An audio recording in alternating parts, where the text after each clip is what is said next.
దేవుని పరిశుద్ధ నామమునకు మహిమ కలుగునుగాక. ప్రియులారా, ప్రభునామన మీ అందరికీ వందనాలు తెలియజేస్తూ ఉన్నాను. దేవుని వాక్యమును ధ్యానిందాము. యోహాను వ్రాసిన మొదటి పత్రిక 1వ అధ్యాయము 9వ వచనం. మన పాపములను మనం ఒప్పుకునే ఎడల ఆయన నమ్మదగిన వాడును నీతిమంతుడును గనుక ఆయన మన పాపములను క్షమించి సమస్త దుర్నీతి నుండి మనలను పవిత్రులుగా చేయను. ప్రియులారా, ఉదయకాల సమయంలో పరిశుద్ధాత్మ దేవుడు యోహాను పత్రిక నుండి మనతో మాట్లాడుచున్నారు. ఏమని? మన పాపములు మనం ఒప్పుకోవాలి. మనము దేవునికి వ్యతిరేకముగా చేసిన ఏ పాపమైనది ఆలోచన అవ్వచ్చు, అది మాట అవ్వచ్చు, అది కంటి చూపు అవ్వచ్చు, హృదయ తలంపులు అవ్వచ్చు, ఏదైనా దేవునికి ఇష్టము లేని కార్యములది ఏ పాపమైన మనం ఒప్పుకున్నప్పుడు, విడిచిపెట్టినప్పుడు దేవుని కనికరం మన మీదకు వస్తుంది. ప్రియులారా, బైబిల్ గ్రంథములో పాపాత్ముల స్త్రీ తన పాపాలను ఒప్పుకుంది.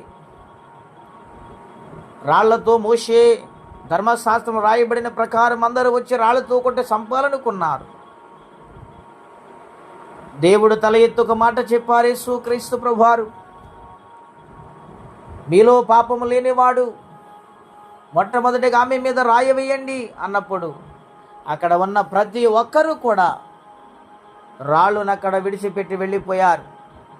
కొంతసేపటికి ఆయన తల ఎత్తి, అమ్మా, నిన్ను ఎవరు నీ మీద రాయి వేయలేదా, శిక్ష విధించలేదా అంటే ఆమె తల ఎత్తి దేవుని సన్నిధిలో ఆయన ముఖం వైపు చూసంటుంది, నాయనా, ఎవరు నా మీద రాయి వేయలేదు, నన్ను శిక్షించలేదు నాయనా అని చెప్పినప్పుడు, నేను నిన్ను శిక్షించను, ఇక నుంచి నీవు పాపము చేయవద్దని యేసుక్రీస్తు ప్రభువారు ఆమెతో మాట్లాడినప్పుడు ఆమె సమస్త పాపములు అక్కడ విడిచిపెట్టి ఆమె స్వతంత్రురాలుగా మారి పరిశుద్ధమైన జీవితము కలిగి ఆమె జీవించగలిగింది. ప్రియులారా, అలాగనే ప్రియులారా, మన జీవితాల్లో కూడా దేవునికి ఇష్టము లేనివి ఎన్నెన్నో ఉంటాయి. వాటన్నిటిని మనం విడుదల పొంది దేవుని కొరకు బ్రతికితే స్వతంత్రులుగా మారుతాము. పరిశుద్ధమైన జీవితము కలిగి ఆయనతో అన్యోన్య సహవాసము కలిగి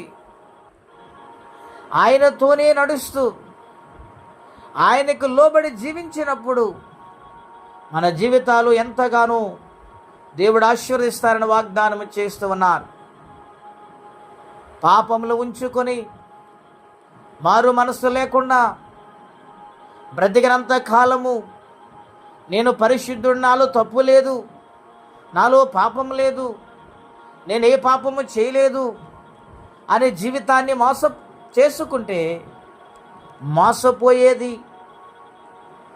ఆ వ్యక్తే తప్ప ఎవరు కాదని ప్రభుపేట మనం చేస్తున్నాను. గనుక పుట్టిన ప్రతి మానవుడు జన్మ పాపి, కర్మ పాపై ఉన్నాడు. గనుక పాపములు ఒప్పుకున్నప్పుడు ఆయన రక్తములో మనము కడగబడి పరిశుద్ధపరచబడినప్పుడు స్వతంత్రులుగా జీవిస్తాం, ఆయనతో సహవాసము చేయగలుగుతాం. అప్పుడు మనస్సుకు నెమ్మది, శాంతి కలుగుతుంది. ఈనాడు అటువంటి లేక ఎంతోమంది నశించిపోతున్నారు.